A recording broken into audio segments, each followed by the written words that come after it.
Hi everyone, welcome back to another video. So for this week, I want to talk to you guys about how to release the golf club. And I think this is a very important subject for a lot of players because those who do this ineffectively, it can affect how well you can square up the face, but also limit you in how much speed you can produce in your swing. So in this video, I'm going to explain what release is, two most common mistakes that I'm seeing versus what the correct positions are, and then two drills that will really give you a good feel to release the club properly. If you enjoyed the video, please leave a like, and if you are visiting my channel for the first time, please subscribe to see more golf-related content in the future.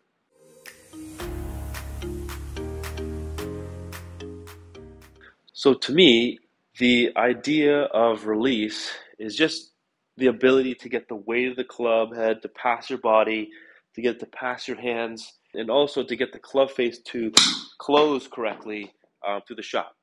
Now, I think a lot of people, when it comes to release, have this idea that they have to use most of their bodies and things like that to kind of go through the shot, and they want to try and use as little arms and wrists as possible. But I'm here to tell you that technically most of your speed is produced by your arms and wrists, or what you do with your arms and wrists. So now a quick experiment that you can do, just to show you how important the arms and wrists are in the golf swing, is you can actually hit one shot by just keeping both of your arms completely locked out, and you're not allowed to use any of your wrists either. Okay, so when you take the club back, you can only use your body to hit the ball. So see, I'm not hinging my wrists at all, bending my arms at all. So if you can do that, right, try and hit it as hard as you can. You'll feel that you're really kind of putting a lot of stress on your body, and you have to put a lot of effort into it, and you probably can't hit it that far. Now, once you hit a ball doing that, then you can kind of do the opposite. You can kind of put your feet together, just try to pretend that you're not using any of your body and only your arms and wrists. Okay, so you kind of swing the club like this. Okay, now when you swing with just your arms and wrists, you'll still probably feel like you can actually hit the ball decently far. Okay, so I'm going to hit one. It's my arms and my wrists. I felt like I could swing the club faster with just my arms and wrists as opposed to only using my body and no arms and wrists. So now obviously you want to supplement the movement of the arms with the correct movement of the body, and that's going to give you the highest chance to accelerate the club correctly and also to close the club correctly as well.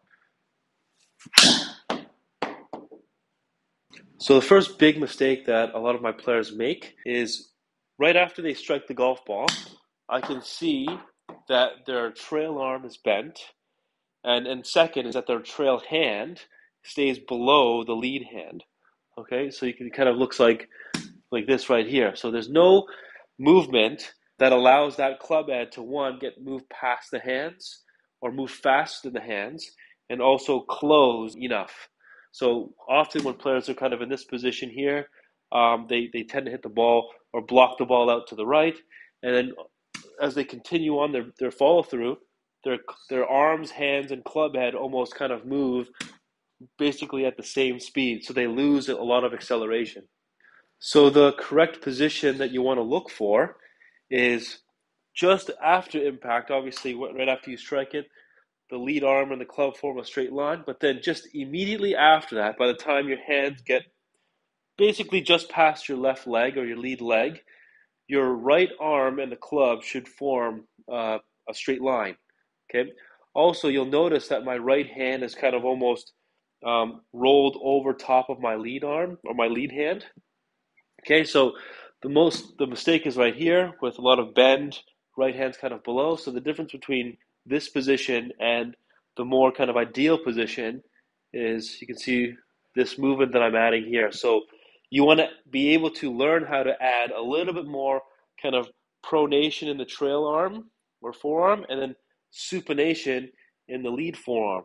Okay, that's the only big difference or the movement that people lack kind of in the follow through, to allow that club head or the right arm and the club to form a straight line, and for that club head to now accelerate faster than your hands. So a very simple exercise that you guys can apply to help you kind of develop a feel for this supination in the lead arm and kind of pronation in the trail arm is to actually take your lead hand, and you're just going to stick your thumb out. Okay, so from the side view, My thumb is just sticking just right straight out in front of me.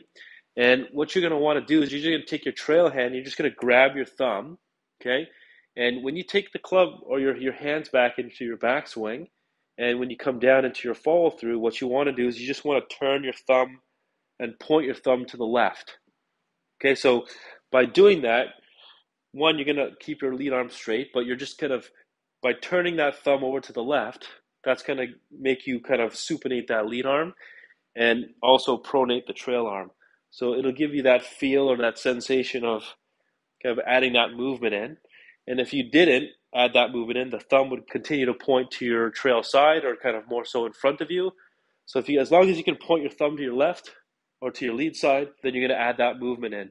So once you do that drill a couple times and develop some awareness, then you can grab a club, and it basically you grabbing your thumb of your lead hand is going to simulate you gripping the club, basically. So now when you take the club back, you can apply that same motion to where you're trying to point the grip basically directly to your lead side, palms kind of facing forward. The thumb of your lead hand is also kind of pointing to your lead side as well. So that'll kind of give you a sensation of that movement. And you only have to kind of maybe hit it like just up to here, just past your lead leg, just to kind of focus on that position there. But that's a great exercise just to develop some awareness and to kind of get you out of this kind of position where your hand is kind of stuck underneath your lead hand.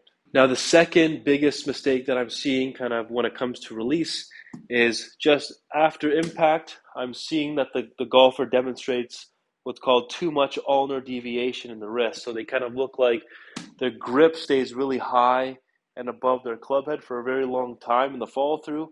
And again, that's going to make it look as though the arms, the hands, the club head are kind of moving at the same speed instead of the club head moving faster than the hands and the rest of the body. So just so you're aware, the second mistake is that the player demonstrates too much ulnar deviation. That's when kind of both hands or wrists are kind of bent downwards this way. That's ulnar deviation, and then the opposite is what's called radial deviation, so like kind of like this way versus this way. Okay, so in the follow through, when a player demonstrates too much ulnar, kind of the thumbs are kind of bent downwards, so the grip kind of stays higher than the club head. Okay, and typically you'll see that their arms are really bent as well. So they kind of look like they're going through impact like this.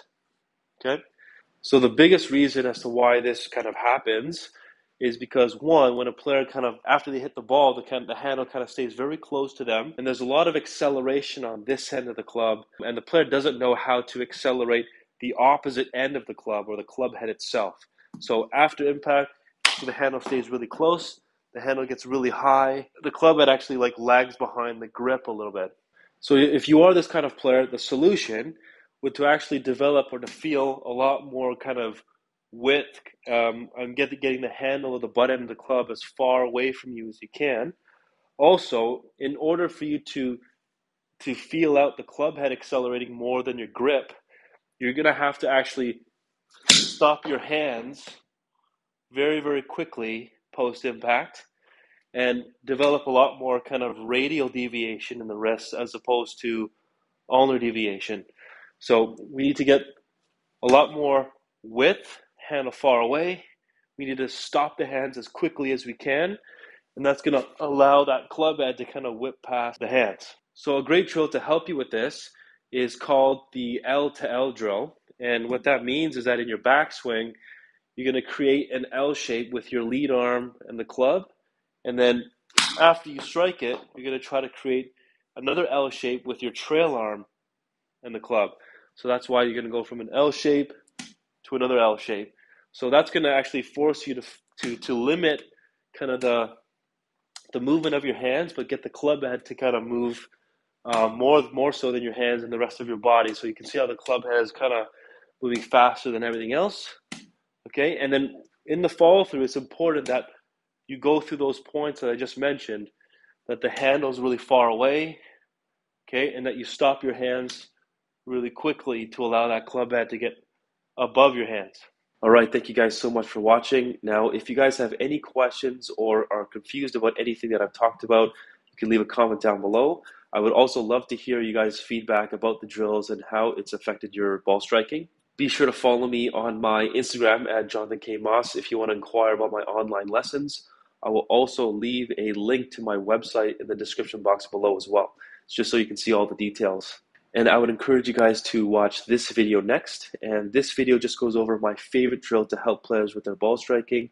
And it will help with sequencing of the swing, but it will also help to cure a lot of the concepts that I mentioned in this video.